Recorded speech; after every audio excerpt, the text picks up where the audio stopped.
course, they've never experienced this before, and they're still investigating. So at this point, they're still adding things up, and I can't go to a property or anything like that. So how long were you in police custody? 24 hours, I think. And then they released you, and you can't go home. So what have you been doing in the meantime? Just been here. Literally, they dropped me off here around about midday, and just waiting for the forensics to finish with my property, and I can go back home. The news release from police says it doesn't list your name, obviously, because you've been charged with nothing, but it says the man that they released is still a suspect. So is that your understanding of that too? From what I understand, yes, correct. So do the police just have this very, very wrong? What's your perspective? They have it wrong, as far as I'm concerned. Of course they do. Tell me about the day where you took her out for beers out at the Dayuse area. What happened there? Nothing. We had beers, some food, came back to my house here, and nothing unusual. So was she living there at the time? Correct. Okay, so just so I understand how the situation goes, you own the house. Correct. She Is a tenant. is a tenant along with Aaliyah. With her daughter, yes, correct. Okay, so that was the extent of your relationship. She rented from you. Correct. And you shared the home. Correct. Was there any romantic involvement between the two of you, or is there? There was initially, but towards the end, no. So why do the police think it's you? Why are you the prime suspect? Just because you live there? Yes. I was the last person to see them. That's why. And when did you last see them? On the Thursday at around 7 p.m. This is April 16th, probably? 18th. Oh, 18th. Correct. That's the last time you saw them? Correct. And just so I understand this, so that day you went out to with... Not on the 18th. Oh, sorry, what day was that? Did you go out with them? To the Bay area, is that correct? Day before. The day before. 17th. I'm sorry. And that was where, in Bragg? In Bragg, yes. And where did you go? Was that Allenville Pond, that day area? This is the first public picnic area, if you like. Can you remember if it was on Highway 66 or Highway 22? Can you remember? I think it's 22. 22? Yeah. And was the baby with you guys? Yes. Okay. How would you characterize your relationship with Catherine? Good. I mean, were you a boyfriend, girlfriend, or? No, just good friends. When did she move in to the house? October. In October. Correct. And it was her and her daughter that moved in? Correct. Was it just the three of you living in the household? Correct. And you said that you were. When did you become romantically involved with her? On and off in that 6-month period. I saw her mother and her sister maybe 3 times over the 6-month period. Did they reach out to you at all after people stepped here in Cook From what I understand, they did leave a note on the door, but I didn't see it because I wasn't around. So you're saying the last day you saw them was the 18th. Where were they going? What were they doing? They were just in the house. And it was about 7 o'clock at night. So you left the house? Correct. And when you came back, they were no longer there? Correct. Gone, or why they were gone for 5 days? No, because they said that they were going to be having Easter with her sister, so of course nothing alarmed me. I'm just going to wait until I get a phone call to say that I can go. And just to be clear, you're not a Canadian citizen, is that right? I'm permanent resident. Permanent resident, but you're not a Canadian citizen. Correct. Where are you from, Robert? England. And when did you move to Canada? In 2013. 2013. We had heard that you read somewhere that you had lost your job on Thursday. Is that correct? I literally lost my job in the morning, and as soon as I came home to, I obviously collected my tools from that job, and when I got home, I started to offload them, and then the SWAT team came in. Literally that quick. You were laid off before this. You were arrested. Just before you were arrested. Literally, I hadn't even got the tools out of my vehicle. Did your employer? Who was your employer, or was your employer? Are you able to say? No, No. not at this time. I don't think that's appropriate. Fair enough. What kind of work was it? Just heavy duty mechanics. So at that point, when they arrested you, you had no idea what was going on, or that your roommate was technically a missing person. Well, they came on Tuesday, and obviously at that point, we realized that obviously they were missing, and well, obviously asking questions and trying to understand or figure out where they were or where they are. How are you feeling throughout all of this? Traumatized, of course. It's been a very, very stressful experience, of course. Are you worried about them? Of course I am. Yeah, they should be home. They or wherever they want to be. But I don't know where that is. Are you able to speak about anything in terms of your interactions with police? It's totally not appropriate this time.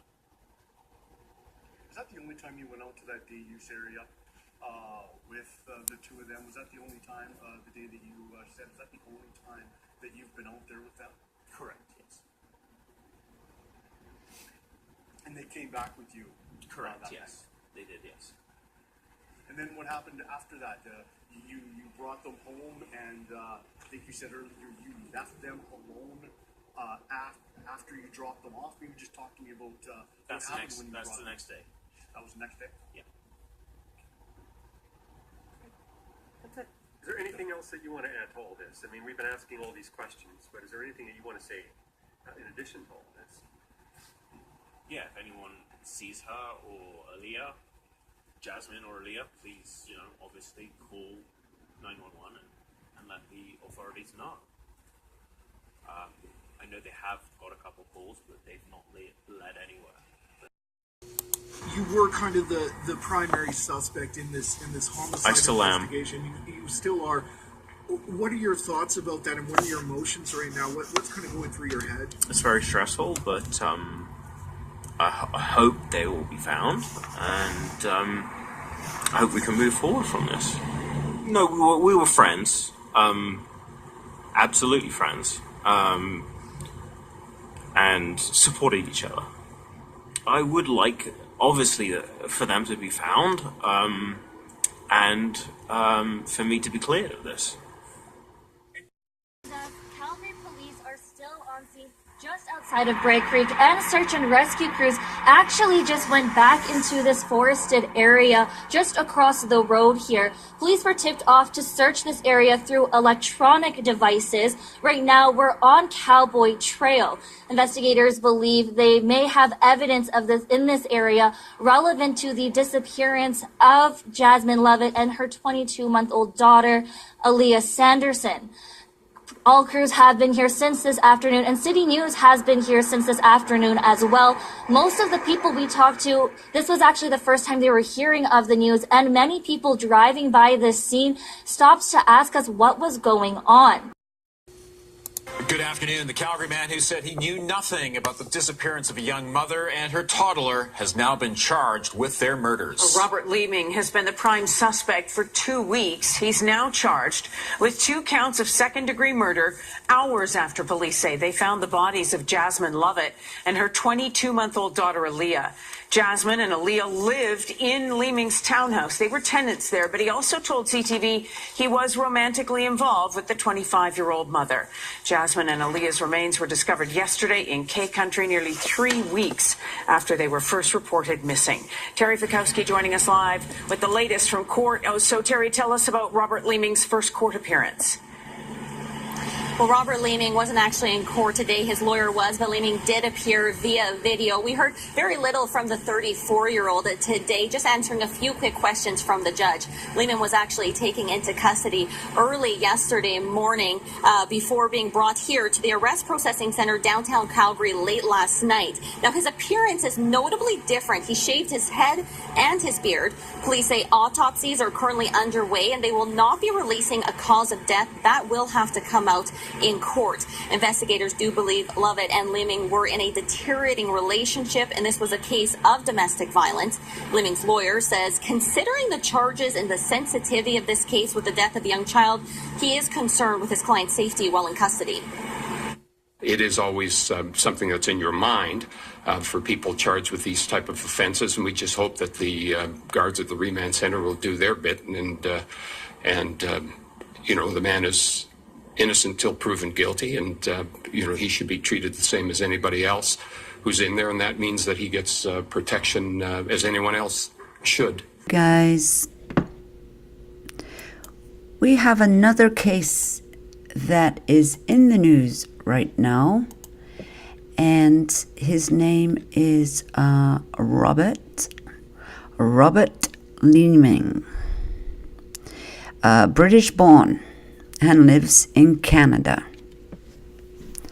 A little bit about him. His parents live in Stoke-on-Trent in England, and he is 34 years old, and he was married to a Canadian, a private school teacher. And she has made some statements all through the court documents that she was terrified during their marriage and moments in their relationship. And they also have a son together.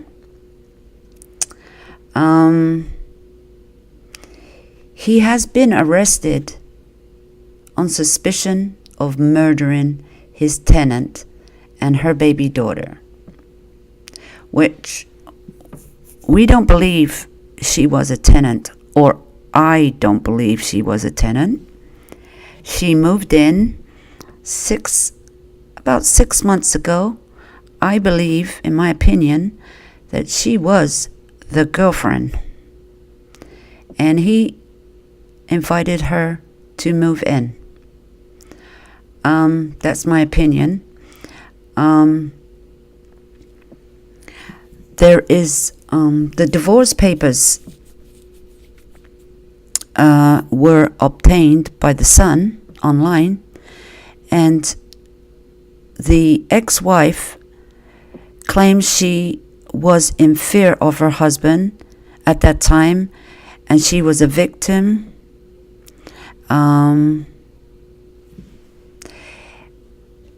By this man, Robert. He's a heavy machinery mechanic. He married his wife in February 2013, which he states he became a permanent resident in Canada, Alberta. They split up a year ago and have a mutual no contact order in place. Their 4-year-old son lives with the mother. The ex-wife, or the mother of his children, she was told she was crazy. You're nuts. He used to call his wife useless, worthless, and she needs psychiatric help.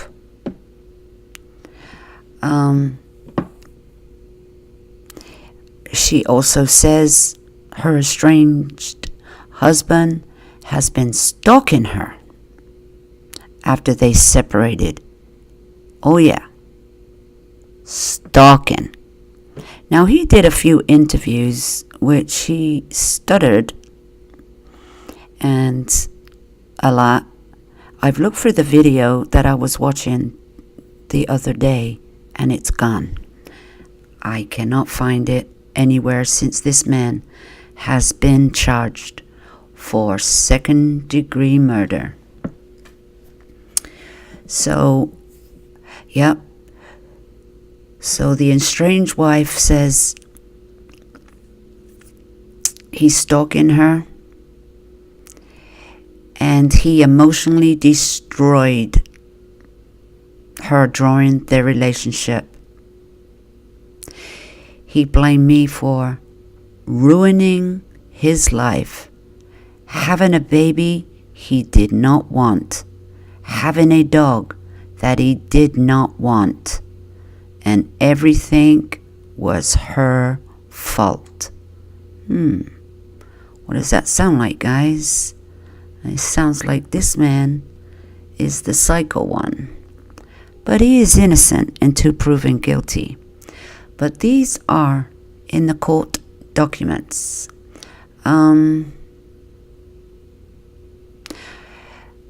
Robert, he did admit in the divorce papers that he legally kept guns and knives locked up in a vault at their home. So he had guns and knives that were illegal. If it is illegal, it's because he does not have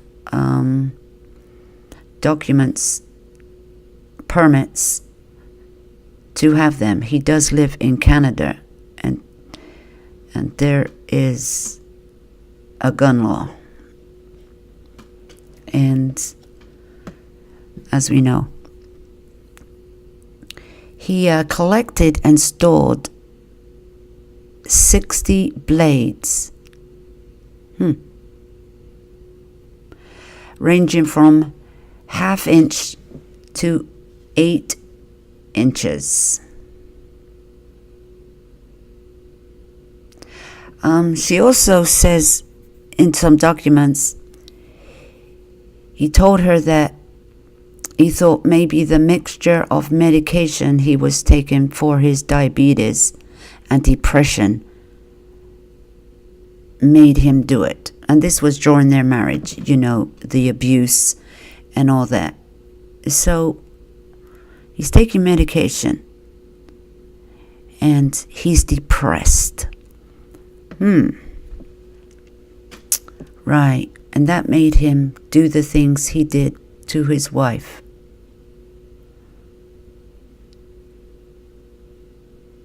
And that he declared he was normal and that he needed mental help.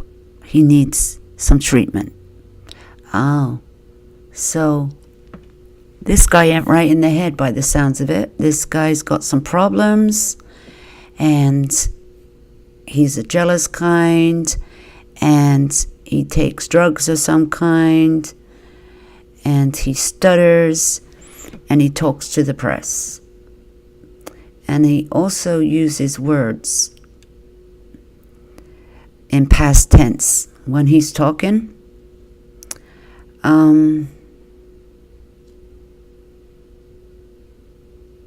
She also says about a visit to the UK in February 2017.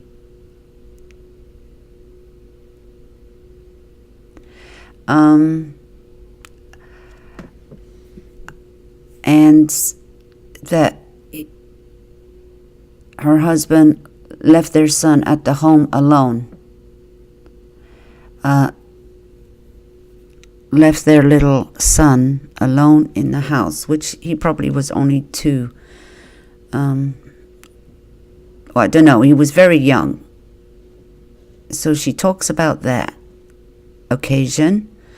On another occasion, Well, they were all eating at a restaurant.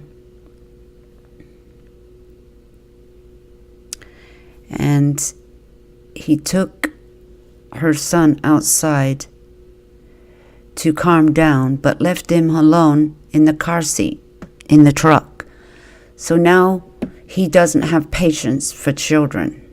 He doesn't have patience for screaming kids that don't behave. And remember, the wife stated that he did not want any children. He didn't even want the dog.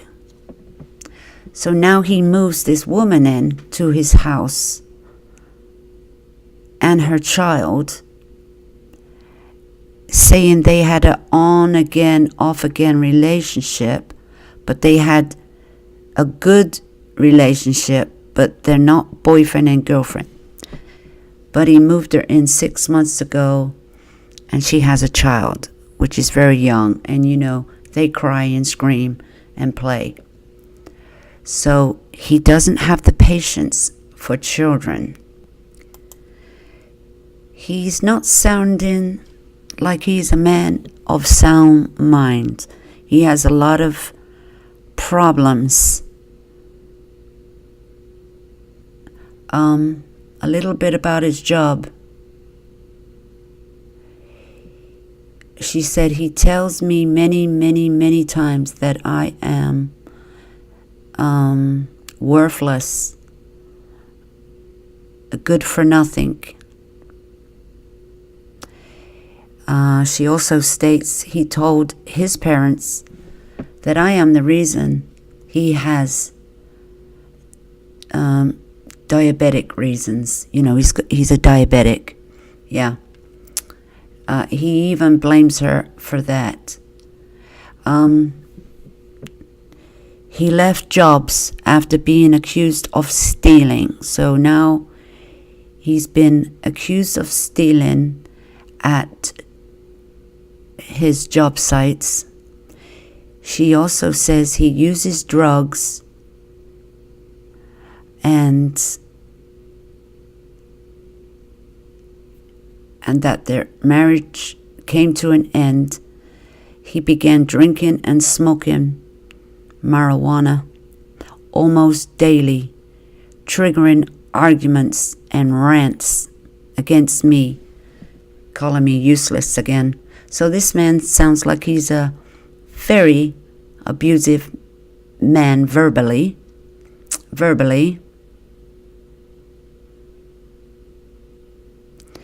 And she also said that her husband at the time had been searching articles on his laptop about a man tying his dog to a tree and leaving him to die, and a mother and son who died in a house fire. She also states she suffered from postpartum depression after their son was born. But she says she does not have her mental health issues. She doesn't have mental health issues. And she's okay now. People do go through that after having a baby. The battle for custody. See, he didn't want a child. He didn't want a dog. So now they got to fight for custody. Which is ongoing thing, I guess. But of course, he never wanted children.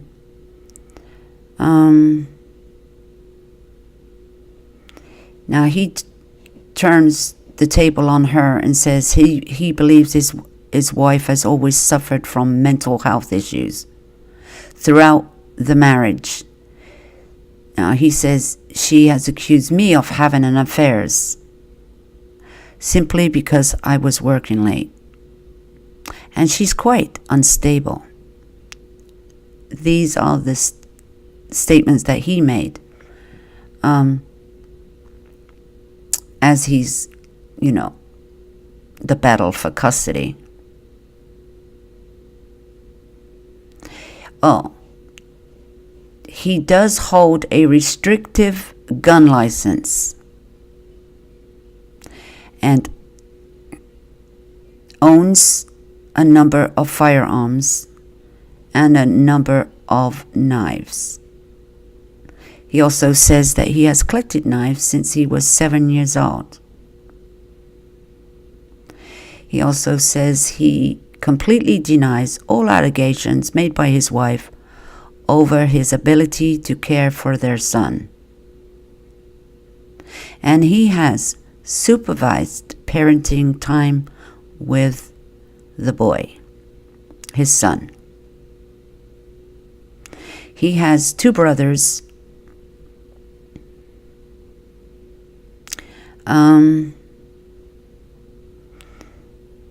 So he thinks of himself as a regular Joe. He told the Canadian media that interviewed him outside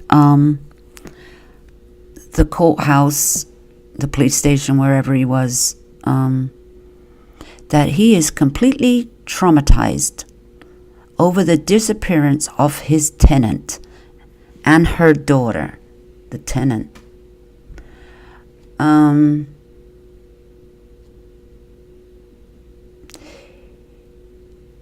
So he's completely distraught about it. Yeah, he sounded like he was distraught.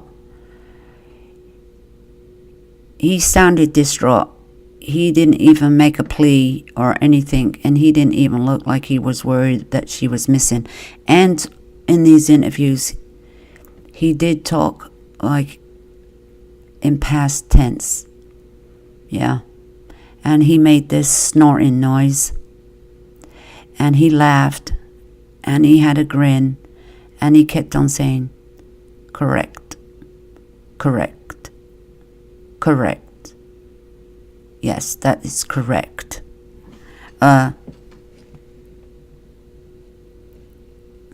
Sounding a bit like Chris Watts, but except it wasn't like, like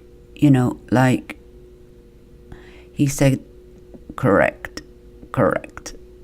So it just looked like we got a man. He's in custody and alleged, but he has been charged with 2nd-degree murder. And, they searched his place and, took his laptop, phone, checked all his whereabouts. They have been checking into this.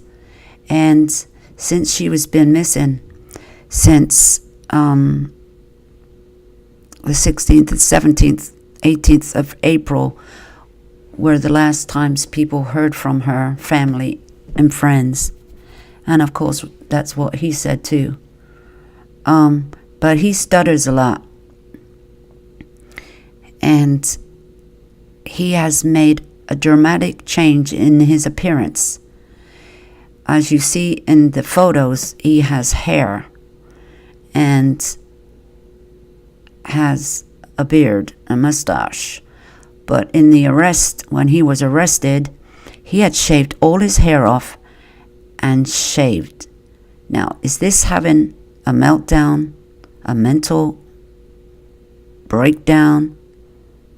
Looks like it, doesn't it? It looks like he's been found out. Why would you shave your hair?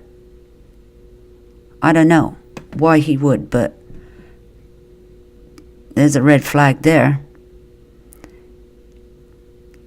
But I think, in my opinion, it looks like he did it. It very much looks like he did it.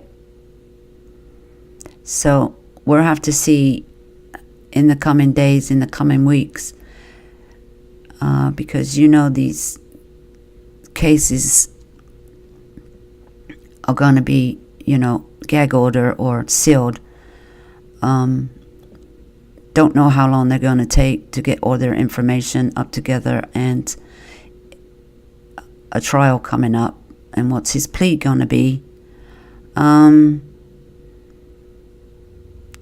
mean, he spoke out to the media just like Chris Watts did, which was a dumb move on his part. It shows his character, it shows his lack of remorse, it shows his lack of empathy for this girlfriend, and her daughter. And his phone is going to show where pings are. And his home has been well searched for a crime scene. They did let him back in the house. And that's when he had his meltdown and shaved his head. But he wasn't there for long. He was back in custody and charged with second-degree murder.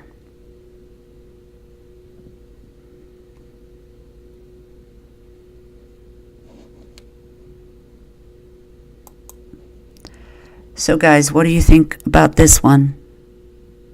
Let's have a discussion on your thoughts. Do you think this man's guilty? Do you think he did it?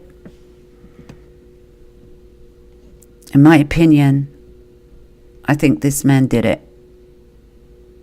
He's got a record, his wife, they got a hold of the court records of divorce and statements from the wife, allegedly, saying allegations that this is how her husband was while they were married. He didn't want children. He didn't want a dog. She ruined his life. Blah, blah, blah, blah, blah. And he's on drugs. Oh, yeah. Alleged. But, well, I just think there's something strange about this man, and he's looking very guilty. He's looking guilty. He's looking like he's got things to hide. He's nervous. He stutters. He just looks very odd to me and very guilty to me, in my opinion. Just my opinion. And so, guys, this is hot in the news in Canada. This man has a past, I guess, of abuse and mental abuse, and is a bit weird. He's a bit weird. Weird looking. He does weird things. Laughs when he's not supposed to. Makes stupid grunting noises. And he stutters. And he looks like he's a liar too. So only time will tell on this one. So, but guys, he's innocent until proven guilty in the court of law. And thank you for stopping by.